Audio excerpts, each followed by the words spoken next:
I guess to officially get started, what we're going to deal with now is calculating the equilibrium constant. Okay? Calculating it, actually manipulating it, figuring out different pieces of information. So when we looked at a general format, so if we said the equation, if we had the equation A plus B goes to C plus D in equilibrium, what was our equilibrium constant? Our equilibrium constant would be concentration of C times concentration of D over AB. Since we've got the exam on Monday, let's also do a light review here. If we went back to kinetics, what would the rate expression be for this question? What's the rate law for this equation?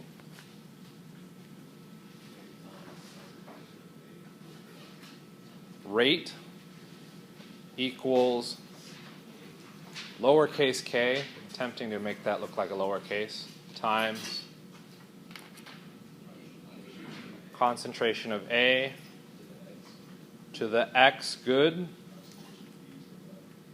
B to the y. Okay. Do we know x and y? No. We would have to solve for that experimentally, either with a bunch of numbers, or we'd be told some more information about our reaction.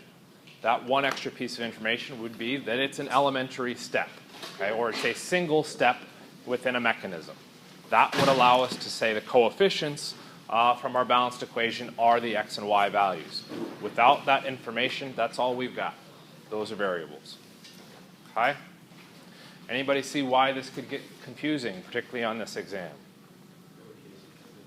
We've got lowercase and capital K's, and they end up equaling very similar things, concentrations of reactants or products. Okay? So it can be very easy to get these two confused.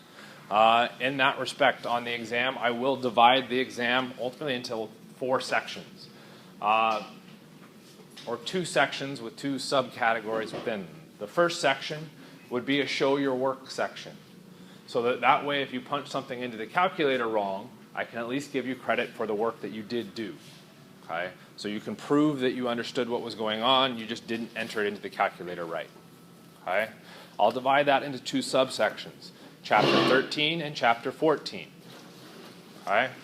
So I will go through and grade by hand all of your work. You will have multiple choice answers to go along with that. Okay? Yes? So you're going to have subcategories of Chapter 13 and 14, so you're going to say this is Chapter 13, you're not going to mix like questions from 14 and 13? I will not mix them, yeah. And that's mainly because I know for sure it's easy to get these two confused. So I'm going to try and keep them as separate as possible and minimize that issue. You will not need it. No, you will not need a Scantron. I will go purchase a bunch of Scantrons. I can get them cheaper. Okay? Unless you want your own Scantron, in which case go buy your one. Okay? That will be the first section, so a show your work. We're looking at probably, if the total is 30 questions, no more than 10 show your work questions. Some of those could involve a lot of work, some of them could just be minor calculations, but it's enough of a calculation that I'm afraid you might type it into the calculator wrong, and I just want to give you the opportunity to get points if you do a simple calculator mistake. Okay? The next section of the exam will take up the bulk of it. We're looking at probably 2/3 of the exam, 2/3 to 75% of the exam will be non-show your work, so you don't have to write anything down, and it will just be straight multiple choice. Okay?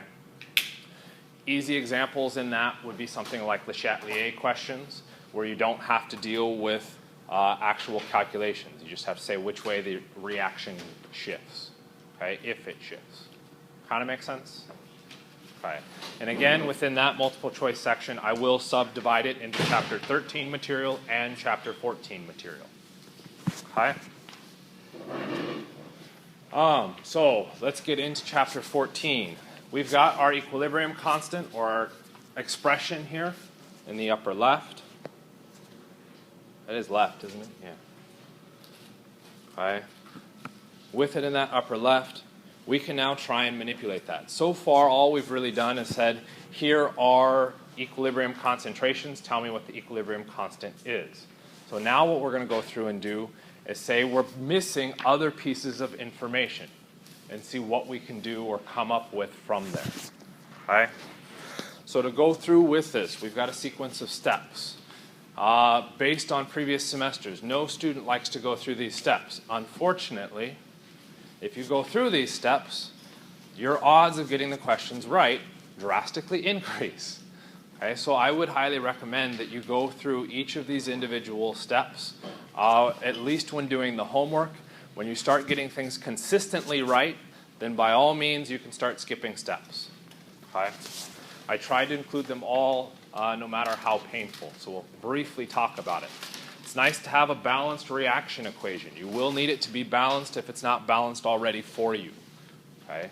I would then write down all the given information and anything that's easily determined. Okay? And we've been doing this with a lot of our problems already.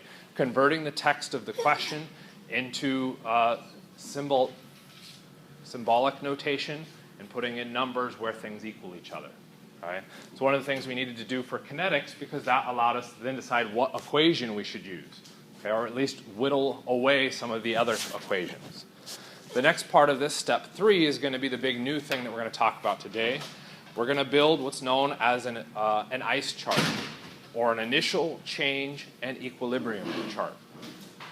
Okay, we know all reactions will progress towards equilibrium. Okay, so if we start at some initial conditions, we can write down those initial conditions. If we're not at equilibrium, what has to happen? The reaction must change to achieve equilibrium.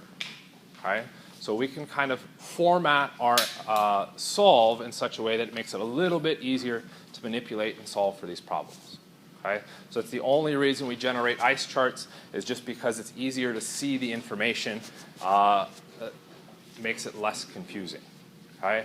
Make sure that when you use the ICE chart, you are either using concentrations or pressures. Those are the only two things that should go in there. Why? What are the only two things that should go into your equilibrium constant expression? Concentrations or pressures. So make sure that when you solve an ICE chart that you definitely are using concentrations and pressures. Okay? Regardless of what information is given to you, you might have to convert that information into those correct units. Okay? Then what we can do is start filling in that chart, putting information in as we go through. So if we're given initial conditions, we can fill in the initial conditions. Okay? If we're given the equilibrium concentrations, that makes things really easy because if we're wanted to solve for the equilibrium constant, we end up skipping the ICE chart. Why? Because there's no initial or change. We're already at equilibrium. We can directly solve. Okay? So it's something we've already kind of been using. The next big thing that I would kind of do as a subcategory to step 4, which is why it's very clearly the next thing, 4.5, right? Not 4.1. Halfway to 5. Okay? Is watch out for stoichiometry. That's going to become really, really, really important when you're looking at the change. Okay? So when setting it together, 4.5 is ultimately referring to the change. Okay, we have to be aware of stoichiometry in the course of our reaction. At this point, we can now attempt to solve.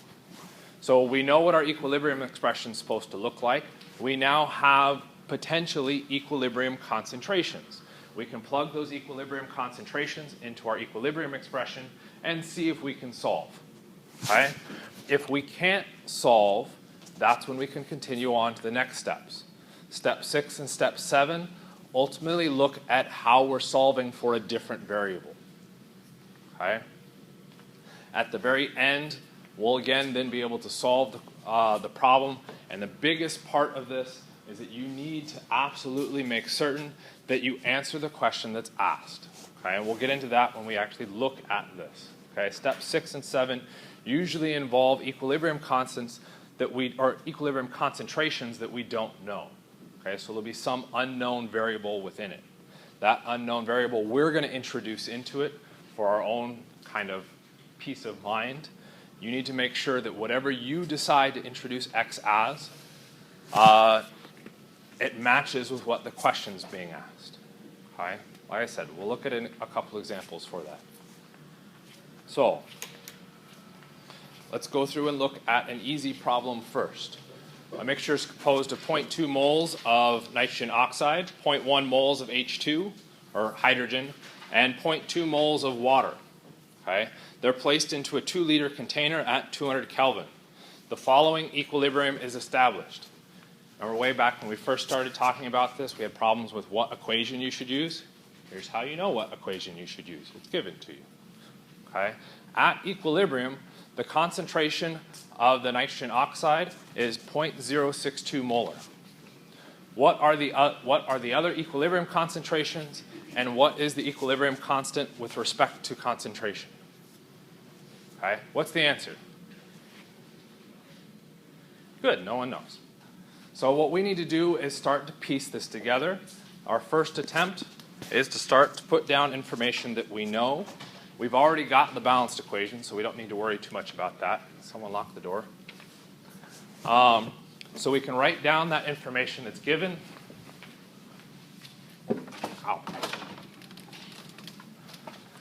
Ow. We noticed that we wrote down the temperature. Really, what are we doing with that temperature? Just want to make sure it runs constant. The temperature's changing in the course of this, that's a problem. Okay? So that's not that big of a deal. Next kind of piece of that step was, what can we calculate? Okay, so if we're going to go through and do anything with equilibrium, what units do we need? We need concentration or pressure. Are we given that to begin with? What? Concentration or pressure. What units are we given to start with? Moles. So we don't have a concentration yet. To determine a concentration, what would we need? Moles and volume. Do we have that? Yes. We do know that we're in a 2-liter container. So what we can calculate easily would be our concentrations, and we can put those in. Okay? There's an extra piece of information that I've included in these calculations. What's that little subscript I referring to?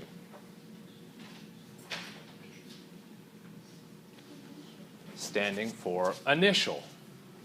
Okay, why is that important? If we wanted to solve the equilibrium constant, one of the first things that I'll typically see students do is write out your equilibrium expression and then jam these numbers into it. Do these numbers work? No, why not? They're not the equilibrium concentrations. So when you write down your information, when you convert it into a format that you can understand, make sure that you add that information into it. So when we look at those, I set up subscript I so that I know those are the initial concentrations. If I don't have that subscript I, particularly during an exam, I might panic and think those are the equilibrium concentrations. Okay, so make sure you've got that extra information there. Okay. At this point, are you moving? Now what do we do? Okay. According to our rules, we would now move to an ice chart. Haha, right? Okay. Fine. We'll go through and plug in all the information that we know. Our ice chart is supposed to account for the initial change in equilibrium concentrations of everything involved in the reaction. So we went through and calculated our initial concentrations. So we will go through and plug those all in. Okay?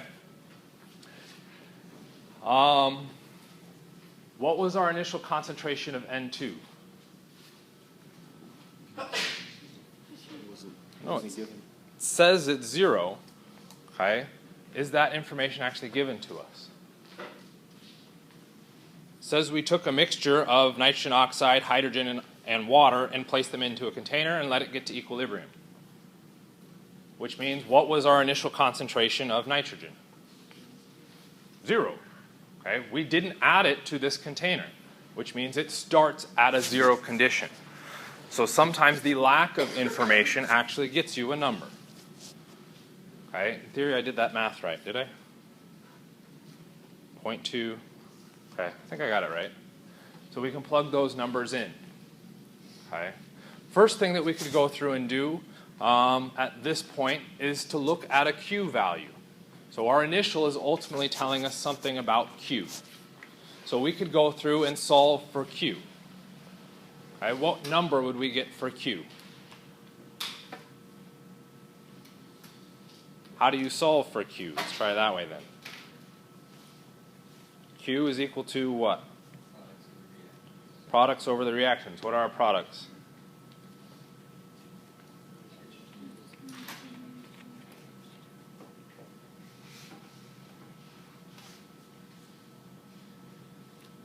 Is this correct? Good. What's wrong with it? Missed the coefficients. Actually, I left them off because I didn't remember what they were. So we'd have to add in those coefficients. We can now go through and solve for Q. How long should it take you to solve for Q? Shouldn't take you very long at all, because what do you see? Concentration of nitrogen is 0. What's 0 times any number? 0 divided by any number? 0. Okay? So Q is 0. What is it with respect to K? Is that bigger or smaller than K? Well, what's K? Don't know. So how can we make the comparison to K? Should be smaller than K. Okay, that's absolutely valid. If Q is 0, it should by definition be smaller than K. Why by definition? K, if it is 0, what does that mean happens with the reaction?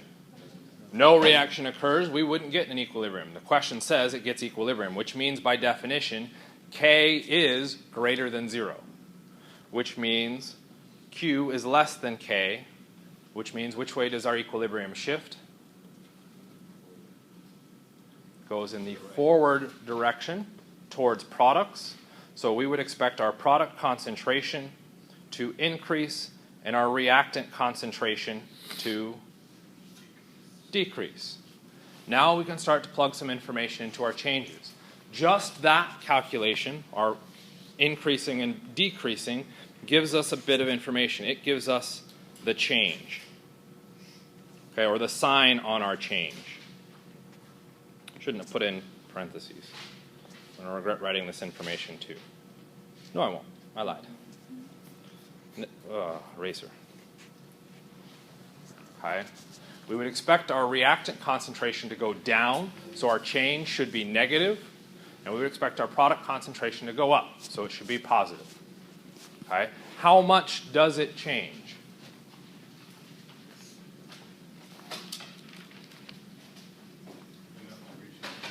What's that? Enough to reach equilibrium. That works. What is that change? Do we know that number? No, so it's some unknown number. How do we write down some unknown number? Because that's a lot of words. We pick x. Okay? Where do we want to put x? Okay? Should we put it across all of these? Because for sure, each of these is going to change by some unknown amount. But is it the same unknown amount? No, it's slightly different. Okay? So where do we want x to be? So really, instead of it being x, this should be, we'll see why, I'm going to do this in a second, y, z, and since I'm out of variables, we'll call it a. Okay? Do we know the relationship between each of these? What are the units on x? So we're going to decide x is the concentration of N2 change. What would our units be?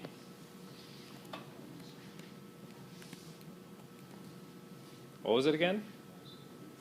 Mole, be more specific? Nope, I like moles over liter. Moles of what over liters? Of nitrogen over liters. Okay? What I want to do is convert this number, x moles of N2, into moles of H2O. How do I convert moles of N2 into moles of H2O? Whoops. Not to make you feel bad or anything, but 151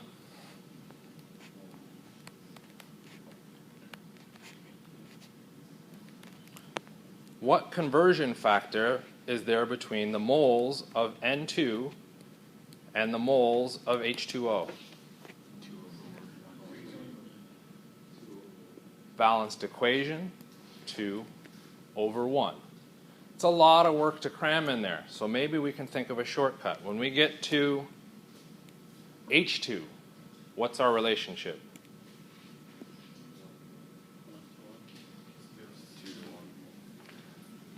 Between our nitrogen X and H2.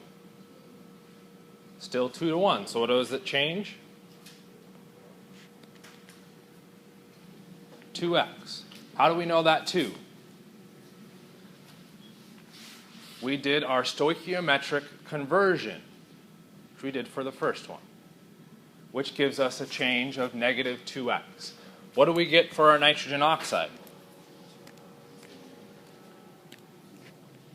Still minus 2x. Why minus 2? Or why 2, sorry. Again, our stoichiometry. So this was our step, what did I call it, 4.5? We have to watch out for the stoichiometry. That's what's showing up in our change.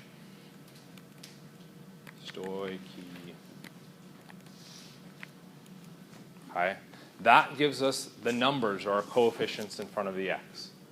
Calculating q and comparing it to our k gives us the sign that we would put in each of those sections of the table. The number that we would include in there comes from our balanced equation. What if I'd said instead, so let's just to push you guys a little bit further on this, instead of nitrogen being x, I want nitrogen oxide to be x. What's the change for hydrogen? Negative x. What's the change for water? It's going to be positive x. What's the change for nitrogen? Positive 1/2 x. Okay. Is x going to be the same in this case as it was in our last case? No. Why not?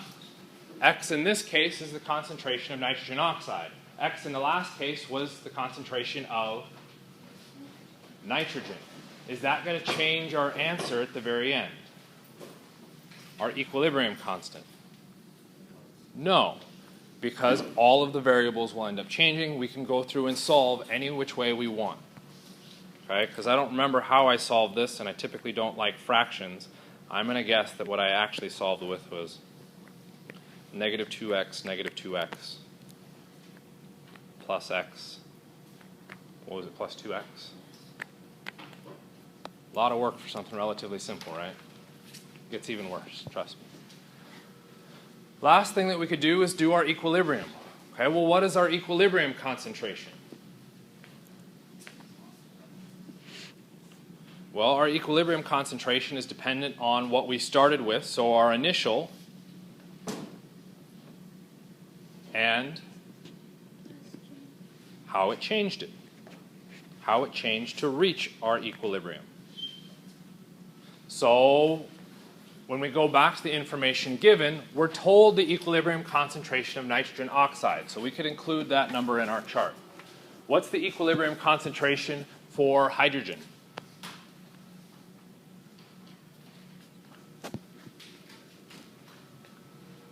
Guarantee almost all of you are going, well, I don't know what x is. I don't care. What's the concentration? 0.05 minus 2x. We don't have to solve for x right away. We can just put that information in. What's the concentration of nitrogen? 0 plus x, or just x. What's our concentration for water? 0.1 plus 2x. Okay? We asked for the equilibrium concentrations for all our species, so we need to determine what X is. So how can we do that?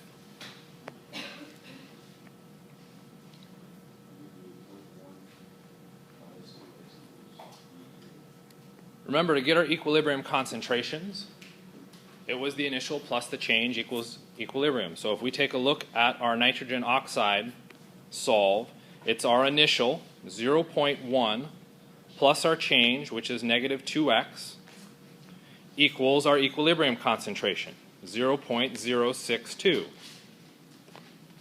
Can you solve for x in that equation? Yes. Once you know x, can you solve for the concentration of hydrogen and, what's the other one? Nitrogen and water? Yes. Yeah. Okay. So this is one of the easier examples because you just have to do some kind of simple algebra. You do have to format everything to kind of understand it and put it together. Okay? Questions about it so far? Can you guys get the rest of those equilibrium concentrations? Do we need to work through that? Okay, we'll say that as a no. The very last question that was asked in this was, what's the equilibrium constant? What would we have to do for our equilibrium constant? To solve that, what do we have? K equals our products, our nitrogen concentration, our H2O concentration squared over our nitrogen oxide squared and our hydrogen concentration squared. Do not forget those powers. Okay? Everybody okay with that? Now that we've got our equilibrium concentrations, we can substitute those back in. We get our equilibrium constant for this problem. Is that a yes? Sort of okay. We're good to move on to more complicated stuff. Lucky you. Okay. So what we'll do now is look at a harder ice problem. Okay. So given this balanced equation, a mixture composed of 2 moles of SO2, 1 mole of O2, is put in a 0.5 liter container at 200 Kelvin, and that forms sulfur trioxide in an equilibrium reaction. The equilibrium constant is 5.41 times 10 to the minus 6 at negative 73 degrees Celsius. What are the equilibrium concentrations of all species? Where do we start? I kind of accept temperature. We'd go through with what we're given. Okay. We notice that we do have a difference in temperatures here, so it's not a bad idea to check. Are our temperatures the same? Yeah, so do the unit conversion on your own, check that, verify those temperatures are the same, which means we can go through and solve this. Is there anything we can easily convert or calculate? To solve for our equilibrium constant or for our equilibrium concentrations, we would need units of concentration. So we'll convert everything across to concentration units. Okay? You'll notice again, I've added initial values to each of those. Why do we know the SO3 is initially at 0 molar?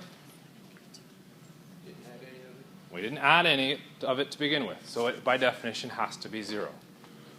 Okay? So we've got all of our information written down. Where do we move to now? Our ice chart again. We'll notice the ice chart is slightly different because we don't have as many things to put into it. Okay, so we'll start with our balanced equation across the top. The only things that we really know are our initial concentrations. So we add those concentrations to the top of our chart. We can go through and solve for Q. What do we get for Q? 0, which means Q is less than K. K is bigger than Q, which means it's going to shift to our right, which means our reactant concentrations will decrease and our product concentrations increase. How did we solve for Q? For Q is the reaction quotient. I skipped that part of this. That is going to be your products over your reactants. We plug in those initial values and see what number we get. Our initial value for SO3 was 0. We get 0 for Q. Okay? We now know what our signs are on our changes, so we now need to come up with a symbol. We want to use what variable? X. Good. I like the choice of X too. Okay. Let's see. How much information did I give here? Yeah, that's what I thought. Okay, so let's put in an X. What do we want to say X is equal to? Why'd you pick O2?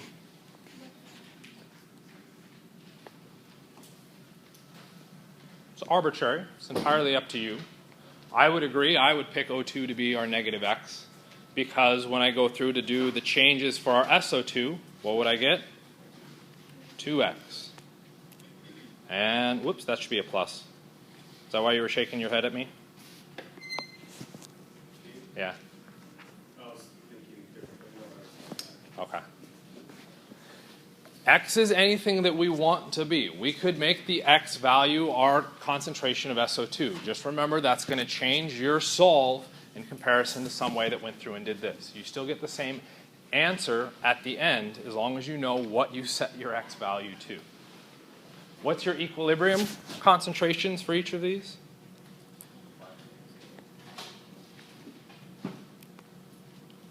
I know what number you were saying there. I wanted the concentrations. We go through 0 plus 2x. Can we directly solve this? We don't know what x is, so we'd move into our next step, which would be to write out our equilibrium expression, which I think I'm not going to like this color choice, but let's see what happens. According to the steps that I gave out, it was pink. Is that visible enough? Okay. So we know K is equal to products over reactants. Our products are SO3 squared over our reactants. So the concentration of SO2 squared times concentration of O2. Okay, what else do we know about K?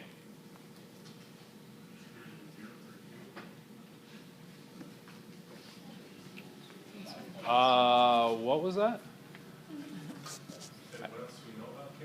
Yeah. It was greater than Q. Okay, that's true. It was given. It was one of the values that we had at the very beginning. I didn't actually write it down. What was it? 5.4 times 10 to the negative 6. Okay. Do we know what the concentration of SO3 is? Kind of, sort of. We know what it is with respect to X, so let's go ahead and substitute. We get, what did I say SO3 was? 2x squared. We have to make sure we don't lose that coefficient, or our superscript. Concentration of SO2. 2x squared. And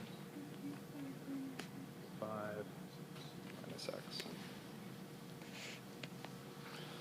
How many unknowns do we have? 1. How many equations do we have? 1. We can go through and solve this. Okay? There's 2 ways to go through and solve this. Okay? We can go through and just pound it out, do all of our multiplications, simplify, and set up a big, massive quadratic equation. Not particularly fun to do, but we could do it. Okay? What's the other way? What we're going to go through and do is take a look at this equation and say, you know what? I'm going to make an assumption. I'm going to make the assumption that x is really, really small. Okay, so mathematically I'm saying x is much smaller than 4. And that 0.5 times a really small number is still going to be a much or a lot smaller than 2. What does that assumption do for me? If I go back up to my equation and I say x is small, what is 4 minus a really, really small number? 3.999999999, etc., which means pretty much 4. So what I can do is now change my equation, and instead of being, that should have been 2x. You did the XX and Yeah, the top should have been 2x. And this one should have been, oh no. I see. I did the other one. Dang it! I had to bring in fractions. What a punk. Okay. So be aware, x in this case is not what we solved for in the previous one. So just to make sure we're clear on that, I want to go back to our previous setup so that we can see what I decided to set x as. Not very nice of me. I said, whoops. I said in that equation or that setup that x was these guys. Okay, which changes our equation around ever so slightly. Yes. Initial concentrations are wrong. What? Are you sure? The initial concentrations are wrong? Where? Here?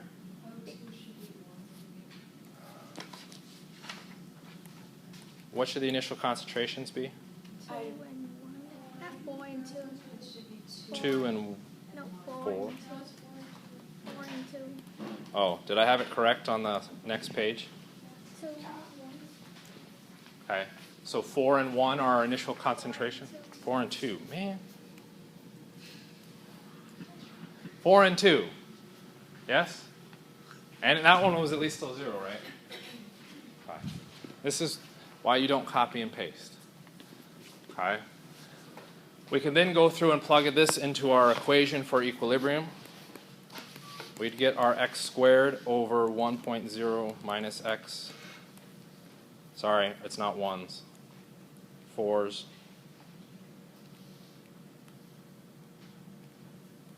2. Man, I could have sworn I went through and checked all these typos. 2 minus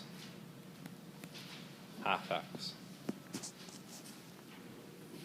Okay.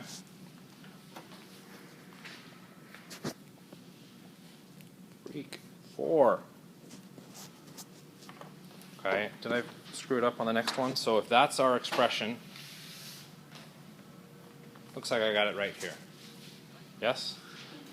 So we end up with that k expression. So our x is different than what we initially had set up. Apparently I decided I liked fractions the day I set this up. Okay? We can still go through and make the exact same assumption. What happens to our equation? We can then simplify this to saying it's now x squared over 4 squared times 2. Why? 4 minus a small number is 4. So our denominator can then simplify to this new expression. Why do I not eliminate x from the top? Okay, so one reason is I'm solving for it. Another reason has to do with how we're going to go through and do this problem. Can we mathematically eliminate that x from anything else? No. The only way we can eliminate the x in these two cases is because x was being subtracted or potentially added to some other number. Okay? So that's the only time that we can go through and remove that x. Now when we set this up, we now have a much easier equation to go through and solve. X only shows up in one case. We can group our coefficients. We end up with x squared equaling all that.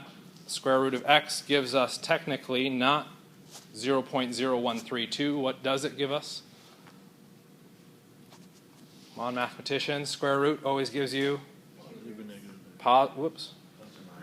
gives you a plus and minus.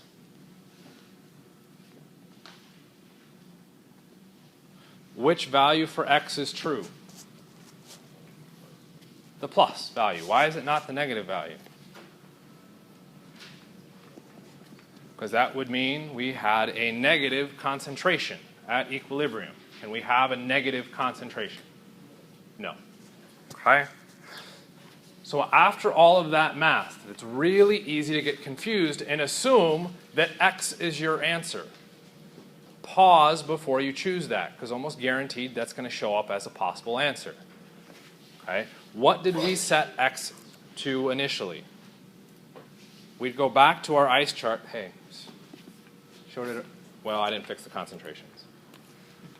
Man, got slightly better. Fixed one mistake.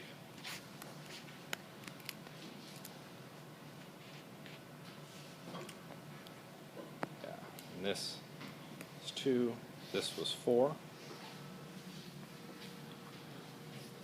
We could now go through and substitute x back into our equation. X in this case was the change for our SO2 and SO3. If we wanted to solve for our equilibrium concentrations, we'd have to go back and substitute x into each of those. Okay? So make sure you know what exactly you set x to so that you can solve appropriately. When you put numbers into the table, okay, particularly when we put numbers into the table that I've written up, please check. Make sure those numbers are actually correct. Yes? That's what the next one is. Okay. So this is the assumption route. It allows you to get through and solve the problem a little bit faster than if you didn't make that assumption. Okay. When is this assumption valid? So we can kind of look at some summaries behind this. Okay, so we can get our equilibrium concentrations. Okay. Do the concentrations match the magnitude of K? Okay, we said K was much less than 1, which would mean our reactants are favored. When we go through and solve for our concentrations, do we indeed see that our reactants are favored? Okay, we said X was, oops, there it is, 0.0132. X in comparison to our reactants. Our reactants are effectively 4 and 2. 4 and 2 in comparison to 0.0132. Are those bigger? Yeah. Okay. So as a rough approximation, that is true. Our equilibrium constant was less than 1, and our reactant concentrations were greater than our product concentrations. So our numbers seem to make sense. The next big part of this, we need to make sure that the assumptions were actually valid. Okay? If the assumptions were invalid, all of that work that we went through and did was wrong. Okay? So we have to come up with some way to prove that. Okay? Is x substantially smaller than 4? Is a half of x substantially smaller than 2? Okay? We could just kind of look at it and hold our thumbs up. Yeah, approximately, yeah, those are close enough. Okay? Science doesn't really like the approximation method because that usually involves buildings falling down. Okay? So instead what we've got to do is come up with some numerical way to evaluate this. Okay? So there's 2 ways to check. Both of them involve a 5% error. The easiest one is to look at directly at your assumption. So we'll take whatever our x value was. In this case, we're assuming our x much smaller than 4, and we'll divide it by 4.